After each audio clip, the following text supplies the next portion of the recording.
sering mendengar ada kata-kata yang mengatakan bahwa daging babi itu najis. Tetapi ketahuilah apa sebenarnya yang najis itu dan kenapa daging babi tersebut tidak dilarang lagi pada ajaran Kristen. Mereka itu makan makanan yang haram. Mereka itu penghuni neraka.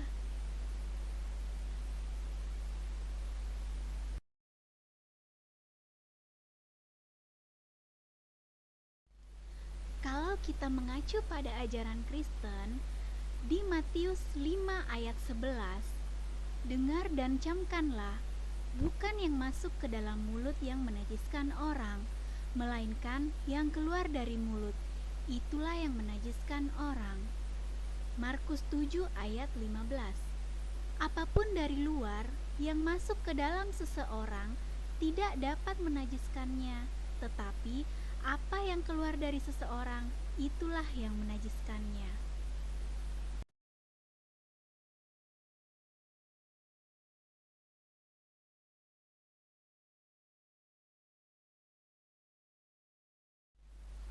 Tetapi dalam Alkitab tersebut kan ada disebutkan larangan untuk makanan yang haram atau najis. Memang, kalau berdasarkan perjanjian lama, pada Imamat 11 ayat 7-8, demikian juga babi hutan, karena memang berkuku belah, yaitu kukunya bersela panjang, tetapi tidak memamah biak, haram itu bagimu. Daging binatang-binatang itu janganlah kamu makan dan bangkainya janganlah kamu sentuh. Haram semuanya itu bagimu. Ulangan 14 ayat 8. Juga babi hutan, karena memang berkuku belah, tetapi tidak memamah biak, haram itu bagimu. Daging binatang-binatang itu janganlah kamu makan, dan janganlah kamu terkena bangkainya. Nah, tuh kan, daging babi itu seharusnya haram dong.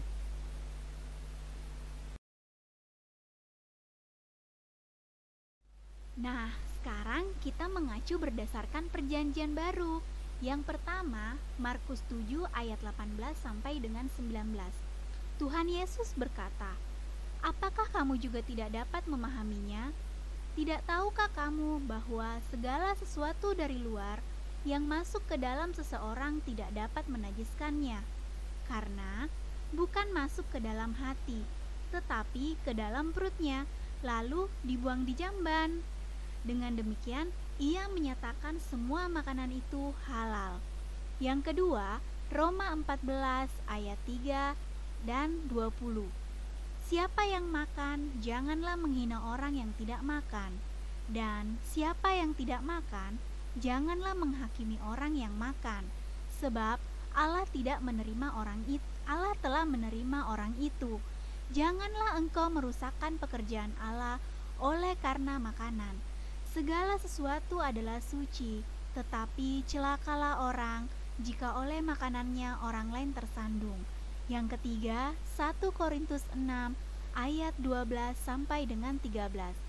Rasul Paulus dengan jelas menuliskan, "Segala sesuatu halal bagiku, tetapi bukan semuanya berguna. Segala sesuatu halal bagiku, tetapi aku tidak membiarkan diriku diperhamba oleh suatu apapun. Makanan adalah untuk perut, dan perut untuk makanan, tetapi kedua-keduanya akan dibinasakan Allah. Tetapi tubuh bukanlah untuk percabulan, melainkan untuk Tuhan, dan Tuhan untuk tubuh."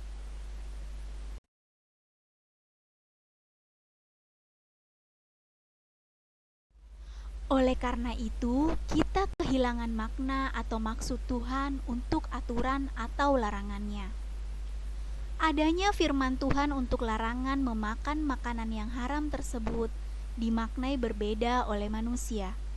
Manusia membuatnya menjadi suatu tradisi yang membuat manusia dapat menghakimi, bahkan sampai bermusuhan dengan manusia lain karena hal makanan yang dianggap haram. Bahkan, ada manusia yang tega menyiksa dan membinasakan hewan-hewan yang diciptakan oleh Tuhan karena doktrin dianggap haram oleh manusia. Bukan Tuhan yang keliru membuat suatu aturan atau larangan, tetapi manusia yang keliru memaknai aturan atau larangan tersebut.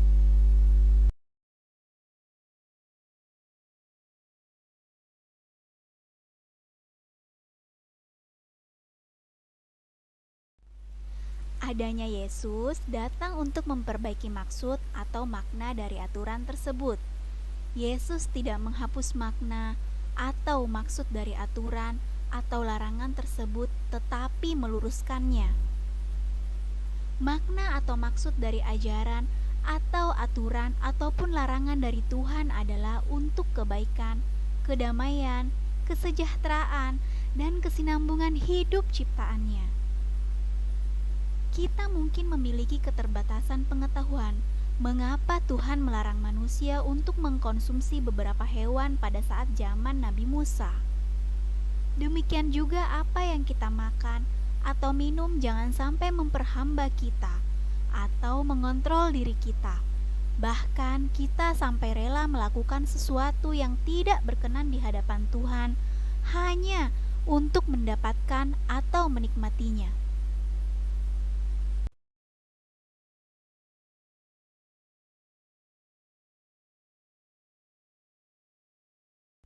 Nah, sekarang kita ke penegasan perihal makanan berdasarkan Perjanjian Baru. Yang pertama, bahwa pada dasarnya makanan tidak ada yang haram atau tidak halal. Yang halal atau tidaknya sesuatu adalah bagaimana cara mendapatkannya. Yang kedua, tetapi tidak semua makanan berguna bagi tubuh.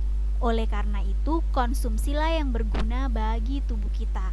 Yang ketiga, tetapi jangan apa yang kita konsumsi sesuatu menjadi memperhamba kita.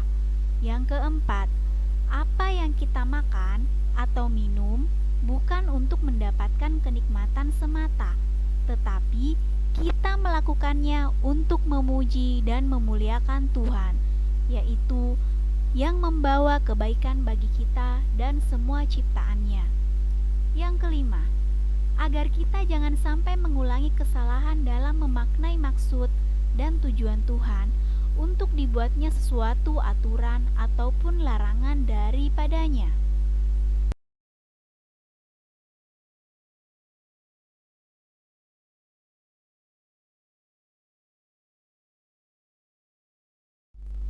Sehingga kesimpulan yang bisa kita ambil, hendaklah kita jangan sampai menghakimi, bahkan sampai bermusuhan dengan manusia, ataupun menghancurkan ciptaan Tuhan hanya karena persoalan halal atau haramnya sesuatu.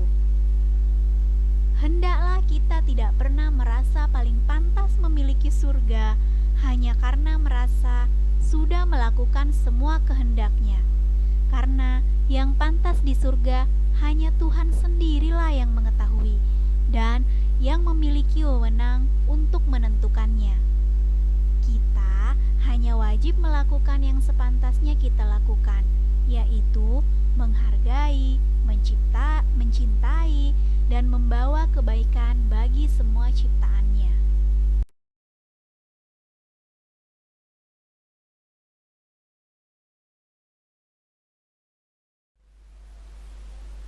Terpujilah Tuhan yang sesungguhnya maha baik dan maha bijaksana.